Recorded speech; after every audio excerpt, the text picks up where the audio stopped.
तो कैसे आप सब लोग। आज आपने देख लिया कि यूनिटी और स्टूडेंट्स की पावर का क्या असर होता है, क्योंकि आज आपने देख लिया है कि जिस तरह से जो ट्रेंड हो रहा है हेल्थ ओवर एग्ज़ाम, और जो ये ट्रेंड हो रहा है इसका क्या असर होने वाला है, और क्या सचमुच जो है नीट पोस्टपोन हो जाएगी। क्योंकि देखिए कुछ फैक्टर्स है जो आपको ध्यान रखना ज़रूरी है। अगर आप जो है अभी से पढ़ाई लिखाई बंद कर देंगे तो ये अच्छा नहीं होगा, क्योंकि हो सकता है कि नीट पोस्टपोन हो, पर हो सकता है कि ना हो। सबसे पहले तो आपको ये जान लेना ज़रूरी है कि एनटीए ने ऑफिशियली नोटिस निकाल दिया है कि जो है वो नीट एग्ज़ाम लेने वाले हैं। इसके बाद जो एमएचआरडी ने खुद का नोटिस निकाल दिया है कि एमएचआरडी की तरफ से भी ये राज़ी है कि हम लोग एग्ज़ाम लेने के लिए रेडी है। और तीसरी बात जो है एचआरडी मिनिस्टर ने खुद ने जो लाइव आके कहा था कि मैं जो है नीट एग्ज़ाम करा के रहूँगा, पर अगर कोई क्रिटिकल कंडीशन आती है तभी जो है नीट पोस्टपोन होगा। तो ये 3 फैक्टर्स आपको जान लेना ज़रूरी है। पर यार हमारा जो हक था, जो हमको करना था, अगर 10% भी चांस है कि पोस्टपोन हो सकती है तो हमने जो अपना फ़र्ज़ था वो निभा दिया है ट्वीट करके। और अब जो है गवर्नमेंट का एक्शन है। अगर गवर्नमेंट इसको मना कर देती है या फिर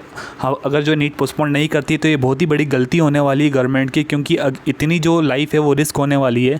हमारी तो लाइफ ठीक है, हमारे पेरेंट्स की लाइफ और हमारे साथ जो लोग आएंगे उनकी लाइफ, और जितने भी वहाँ पे वर्कर्स रहेंगे उन सब की लाइफ भी जो है इन्फेक्ट होने वाली है।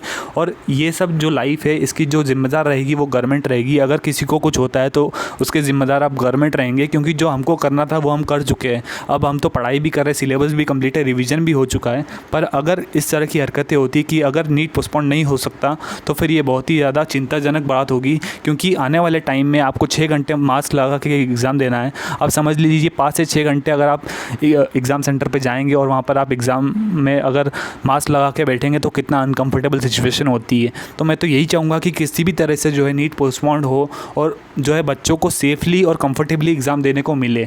तो यार मैंने ये मूवमेंट चलाया था कुछ यूट्यूबर्स के साथ मिलके, और आपने जो सपोर्ट करा है उसके लिए बहुत ज़्यादा थैंक यू। अब हम गवर्नमेंट पे छोड़ दें कि गवर्नमेंट क्या जो है नतीजा निकालती है हमारे इस मूवमेंट का। तो चलिए देखते हैं आगे क्या होने वाला है। पर मैंने आपको कुछ 3 फैक्टर्स बताए कि इन 3 फैक्टर्स को डिसाइड करके ही जो है गवर्नमेंट एक्शन लेगी। थैंक यू वेरी मच ये वीडियो देखने के लिए यार।